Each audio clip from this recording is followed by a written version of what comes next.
Hi, everybody. It's your old pal Chuck, and I am excited to bring to you today a new review. And let me just tell you, this is a figure that's fairly difficult to get a hold of. We are taking a look at from the Transformers Cyber series. This is Battalion Starscream. And right off the bat, I gotta tell you, I don't even know if I got the name of the series right. There is so little known about it.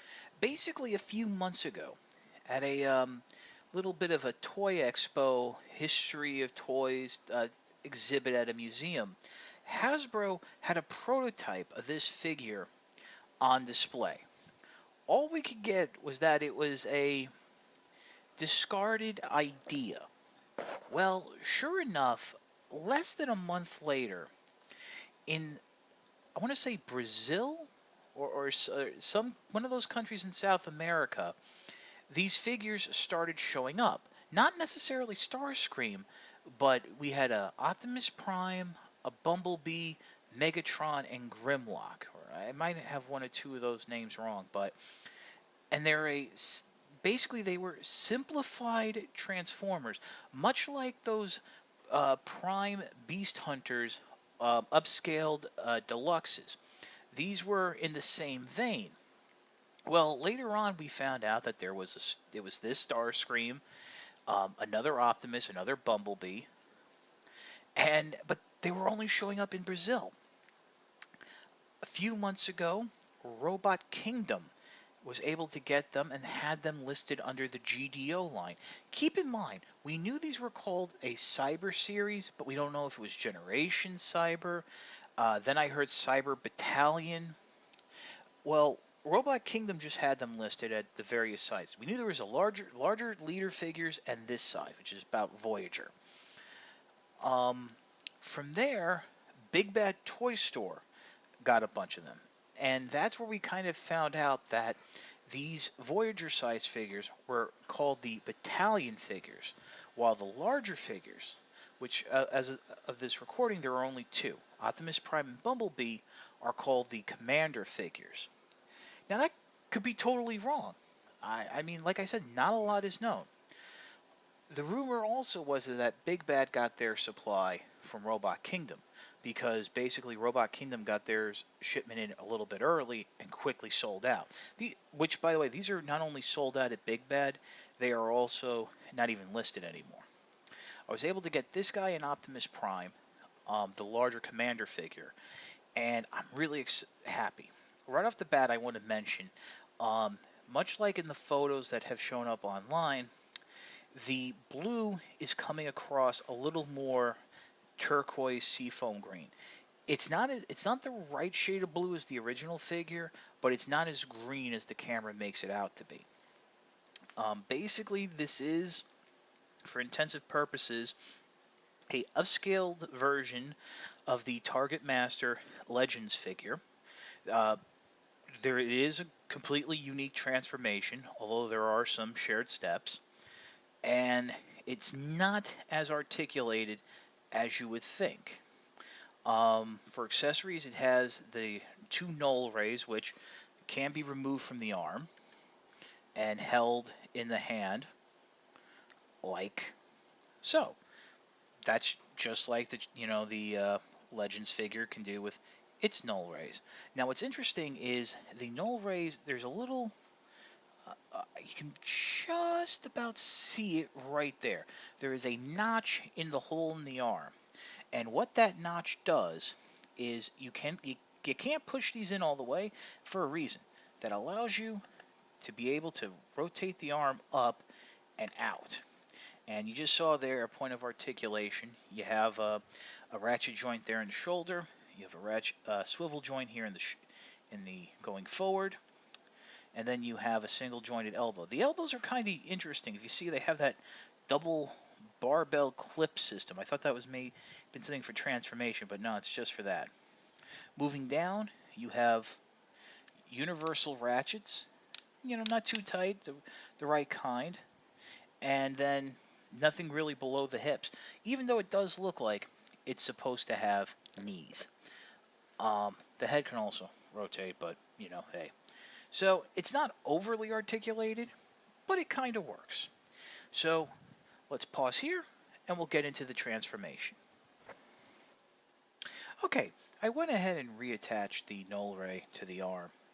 Even though the instructions show doing the transformation without the weapons attached, you can actually transform Starscream, leaving the null rays pegged into the arms.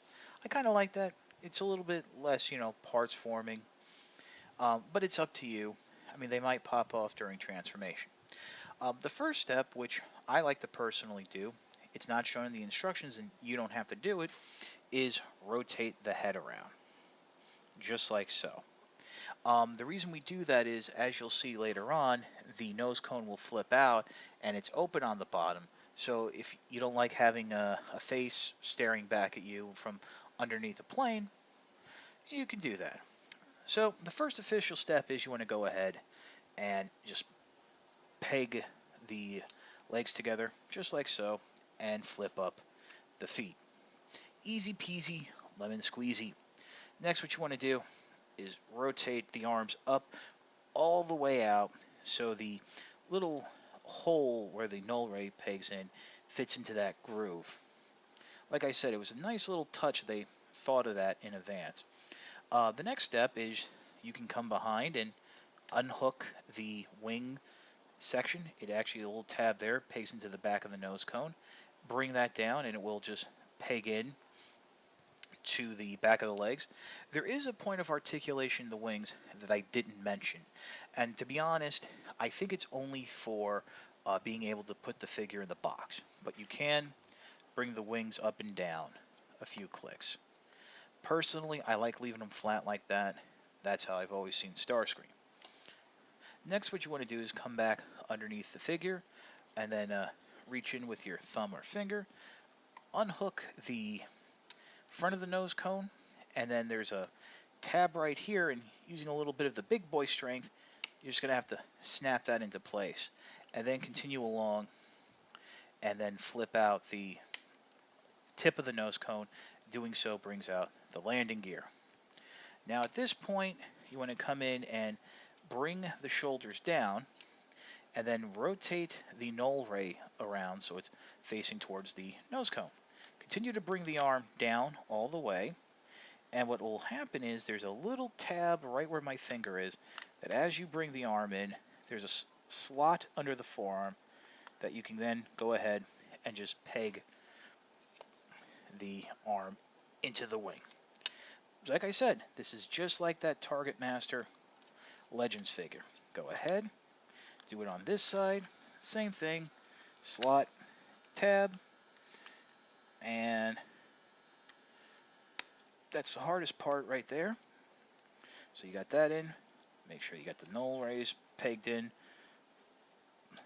Lay the jet down, and then final touch. Lift up the tail fins, and here you have